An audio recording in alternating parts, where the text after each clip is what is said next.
Rebonjour encore une fois et nous allons suivre notre leçon de grammaire en ce qui concerne la phrase interrogative et cette fois-ci côté exercice.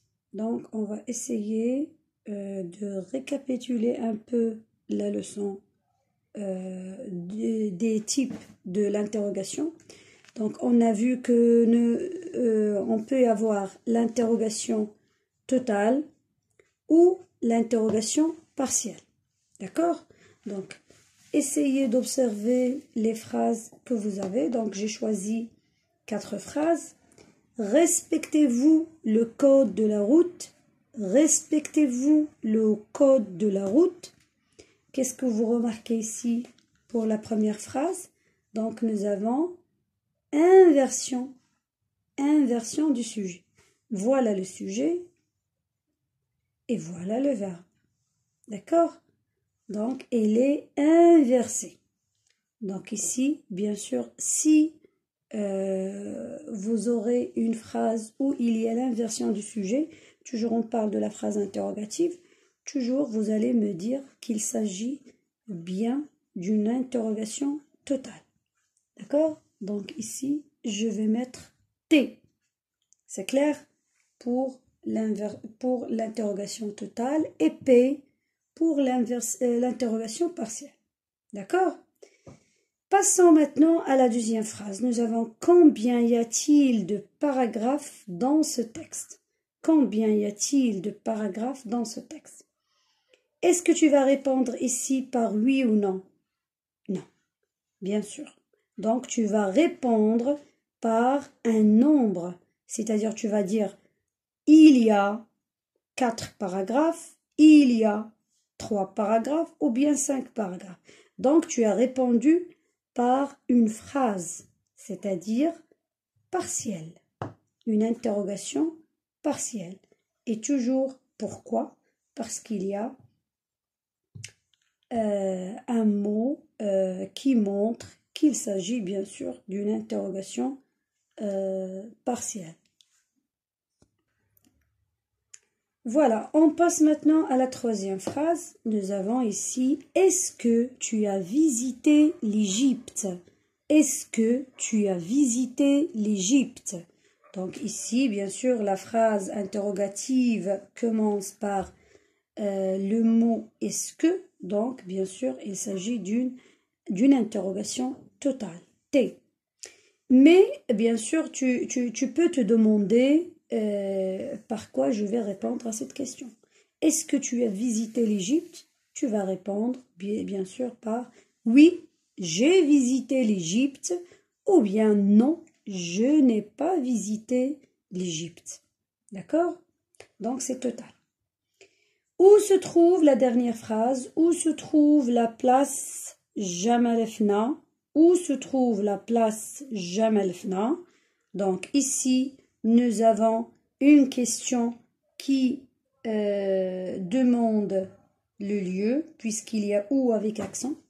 Donc on demande le lieu, donc tu vas me répondre, bien sûr, par une phrase où tu détermines le lieu où se trouve Jamal Fna. C'est bien, donc tu ne vas pas répondre avec oui ou non, ou par oui ou non.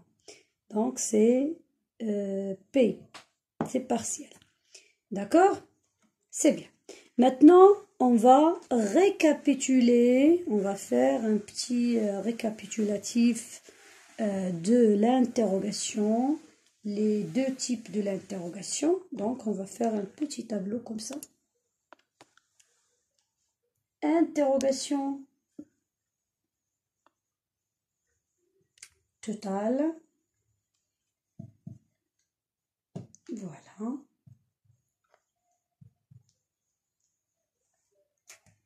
Et interrogation partielle.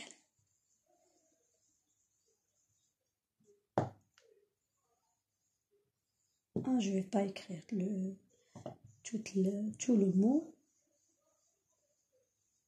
Voilà, on va abréger un peu. Donc, pour l'interrogation totale, toujours on répond par oui, ou bien non, ou bien si. Et la phrase interrogative commence par est-ce que, hein, ou bien l'inversion du sujet,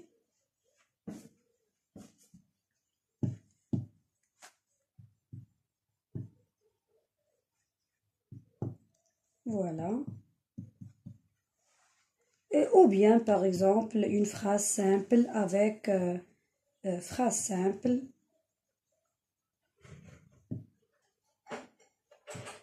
Quand je dis phrase simple, c'est-à-dire sujet, verbe, complément. Et à la fin, point d'interrogation. D'accord? C'est les trois formes par lesquelles je dois poser une question. Et pour l'interrogation partielle, non, je dois répondre par une phrase.